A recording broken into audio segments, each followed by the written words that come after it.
గత 2 రోజులుగా ఏకధాటిగా కురుస్తున్న భారీ వర్షాలతో భారీగా వరద ప్రవాహం కొనసాగుతుంది. అల్లూరి సీతారామరాజు జిల్లా చింతూరు ఏజెన్సీలో వాగులు ఉప్పొంగుతూ ఉన్నాయి. కైగూరు కల్లేరు మధ్య 326వ జాతీయ రహదారి కొట్టుకుపోయింది. చట్టి వద్ద జాతీయ రహదారి పైకి వరద నీరు చేరడంతో ఆంధ్ర ఒరిస్సా మధ్య రాకపోకలు నిలిచిపోయాయి. కూనవరం వద్ద సబరి నది ఉధృతంగా ప్రవహిస్తూ గోదావరిలో కలుస్తోంది. రంపచోడవరం ఏజెన్సీలో భూపతిపాలెం రిజర్వాయర్ పూర్తిస్థాయిలో నిండిపోవడంతో 5 గేట్ల ద్వారా దిగువ ప్రాంతాలకు నీటిని విడుదల చేస్తున్నారు.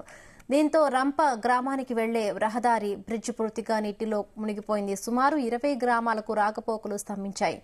దేవీపట్నం మండలం గండి పోసమ్మ ఆలయం పూర్తిగా గోదావరి వరదలో మునిగింది. ప్రజలకు వాగులు దాటవద్దని అధికారులు హెచ్చరికలు జారీ చేశారు.